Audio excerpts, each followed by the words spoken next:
Hello दोस्तों। तो आज फिर हमारे साथ आकिब भाई हैं। तो आज ही आपको बताएंगे कि प्रीलिम्स के लिए इन्होंने किन सोर्सेज को फॉलो किया था जिससे इनको सफलता मिली, और इन्होंने अपने पहले ही अटेम्प्ट में प्रीलिम्स क्वालिफाई किया था और फिर तीसरे अटेम्प्ट में भी प्रीलिम्स क्वालिफाई किया है। तो सेल्फ स्टडी में किन सोर्सेज का इन्होंने सहारा लिया जिससे इन्हें सफलता मिली, तो सुनते हैं। बताइए आकिब भाई। देखिए, प्रीलिम्स के लिए आपको सीधा सा फंडा है कि आपने पहले तो सोर्स जो फॉलो किए हैं उनका 8 से 10 बार रिवाइज करके जाना है। मैं अपने आप खुद के नो जो चीज़ें मैंने फॉलो की वो आपको बताता जाऊंगा। फिर उसके साथ साथ ये भी बताऊंगा कि आपको उनको पढ़ना कैसे है। जैसे अगर हम शुरू करें तो जीएस फर्स्ट से शुरू करते हैं, ज्योग्राफी। अगर आपने एनसीईआरटी पढ़ी है तो बहुत अच्छा किया है। प्रीलिम्स में सबसे ज़्यादा इंपॉर्टेंट चीज़ होती है बेसिक्स। तो अगर आपने एनसीईआरटी पढ़ी है और आपके बेसिक कॉन्सेप्ट वहाँ से क्लियर हो गए हैं तो मोर देन इनफ है, उससे ज़्यादा आपका कुछ नहीं करना है। सोसाइटी आती नहीं है और हिस्ट्री में भी यही सेम चीज़ आपको फॉलो करनी है। अगर आपके बेसिक्स अच्छे से, हिस्ट्री एंशिएंट हिस्ट्री हो गई और मिडिवल हो गई, मॉडर्न हो गई, अच्छे से क्लियर कर लिए एनसीईआरटी से और स्पेक्ट्रम को पढ़ लिया है, तो मैंने भी यही किया था। उसके अलावा आपको कुछ नहीं करना है। अगर आप इसके अलावा कहीं जाना चाहते हैं तो फिर आप ओनली एस के प्रहार की तरफ जा सकते हैं। वहाँ उन्होंने फिर उसके लिए आप एनसीईआरटी स्किप कर देना है। अगर वो नहीं करना है तो फिर वो पढ़ लेना, मोर देन इनफ है। बस मेन चीज़ यही कि आपको अच्छे से रिवाइज करके जाना है 8-10 बार उन चीज़ों को। पेपर 2 पर आते हैं, लक्ष्मीकांत, मोर देन इनफ है। पॉलिटी के लिए सोचना ही नहीं है, 10 से 12 बार रिवाइज करना है जब तक प्री आना है। आईआर में लोकेशंस आती हैं तो सबसे पहले आपको ओनली एस जो वीडियोज बनाता है यूट्यूब पर, लास्ट में जब प्री आता है उससे पहले बनाता है और पूरी 1-2 घंटे की वीडियो में जो करंट में लोकेशन रही है उनको डिस्कस कराता है। तो करना क्या है कि आपको सारी सारी लोकेशंस अच्छे से करके जानी है। कॉन्फ्लिक्ट एरिया जो गए, रिवर्स हो गई, बड़ी बड़ी हैं, सारे से इनको अच्छे से रिवाइज करके जाना है। अच्छे से करके जाना है, ईजी क्वेश्चन होते हैं, अच्छे और सही भी हो जाते हैं ये। और इसके अलावा सोशल इशूज आते हैं तो देखिए, आप एक गलती कभी मत कीजिएगा। बच्चे क्या करते हैं, विजन की पीटी वाली 365 खरीद लाते हैं सारी की सारी, फिर सोचते हैं अब इन सबको पढ़ेंगे। ऐसा नहीं करना है। आपको कुछ सेलेक्टिव स्कीम्स पढ़नी है, बहुत सेलेक्टिव, 20 से 25 जो कि न्यूज में रही हैं, बस बड़ी बड़ी 250 से 300 स्कीम्स हैं टोटल। अगर उनको पढ़ने बैठ गए तो आपका दिमाग खराब हो जाएगा। पहले अटेम्प्ट में मैंने ये बहुत बड़ी गलती की थी और मेरा मतलब बहुत ज़्यादा हो गया था पढ़ना। आपको 25 से 30 स्कीमों से ज़्यादा नहीं पढ़ना है। अब आते हैं अपन पेपर 3 पर, इकोनॉमिक्स। देखिए, इकोनॉमिक्स में आपको सबसे जो इम्पोर्टेंट चीज़ है वो है आपके बेसिक्स, जीडीपी, जीएनपी, या फिर और भी जो टॉपिक्स हैं बेसिक में जो चलते हैं फाइनेंशियल सेक्टर में वगैरह में। बच्चों को दिक्कत क्या आती है कि उनके बेसिक क्लियर नहीं होते हैं। फिर वो गलतियां करते हैं कि हम मतलब इकोनॉमिक हमसे हो नहीं रहा है, सही नहीं हो रहा है, क्या करें।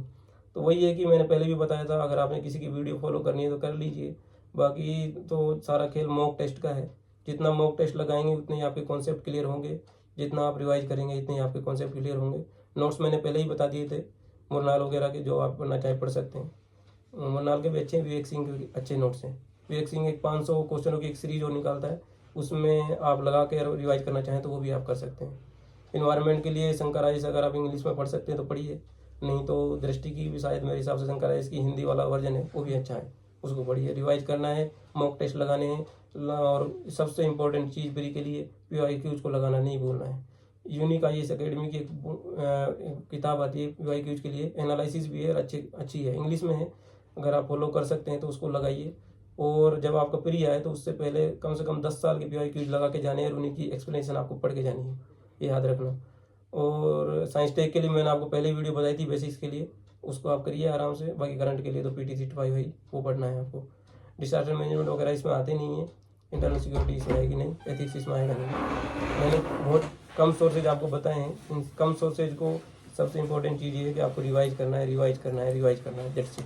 फिर इसके अलावा इसके लिए देखिए, आकिब भाई ने प्रीलिम्स के लिए सोर्स बताए हैं कि किन किन सोर्सेज का सहारा लिया जाएगा, और इसमें मैं वही कहूँगा जो आकिब भाई ने बताया। सबसे इम्पोर्टेंट है कि प्रीवियस ईयर क्वेश्चंस हमेशा आपको अपने पास रखने हैं, उनका एनालिसिस करना है। उससे आपको अप्रोच पता चलेगी कि किस तरीके से क्वेश्चंस आते हैं, किस तरीके से हमें पढ़ना है, जो सबसे ज़्यादा ज़रूरी है।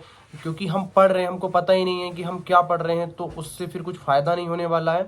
जब हम प्रीवियस ईयर क्वेश्चंस देखते हैं तो हमको अंदाज़ा होता है कि जो सोर्स हम फॉलो कर रहे हैं तो वो यकीनन काम में आने वाला है और उससे हमको बेनिफिट होने वाला है। और आने वाले दिनों में हम जैसे ही वक्त मिलेगा तो वीडियो बनाने की कोशिश करेंगे, और जो भी आपके सवाल रहेंगे तो कमेंट में डाल दीजिए। एक चीज़ मैं ऐड करना चाहूँगा। बच्चे जब तैयारी शुरू करते हैं तो PT के लिए वो क्या करते क्या है कि PT पढ़ते हैं 1 साल, और मेंस वो सोचते हैं कि पहले फिर मेंस कर लेंगे। ऐसा नहीं करना है।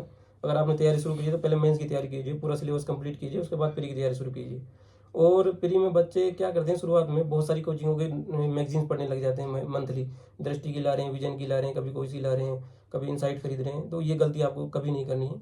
करंट का बहुत बड़ा इशू रहता है बच्चों को, तो करंट के लिए देखिए ओनली आईएएस बहुत अच्छा है, एडिटोरियल डिस्कस कराता है द हिंदू के, और प्रीलिम बूस्टर की 15 मिनट की उसको वीडियो डिस्कस कराता है, दोनों टोटल 45 मिनट की बनती है।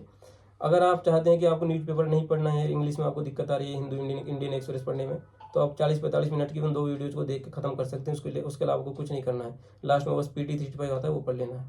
ये गलती कभी मत कर देना कि आप वो मैगजीनों के चक्कर में पड़ जाएं। आपको करंट को 1 घंटे से ज़्यादा पर डे मत देना, ये याद रखना। बाकी आपके कॉन्सेप्ट क्लियर हुई। करंट अफेयर्स के लिए हम एक अलग से वीडियो बना लेंगे प्रॉपर, जिसमें हम पूरा डिस्कस करेंगे किस किस तरीके से करना है और क्या क्या नहीं करना है। तो ठीक है, धन्यवाद। Thank you.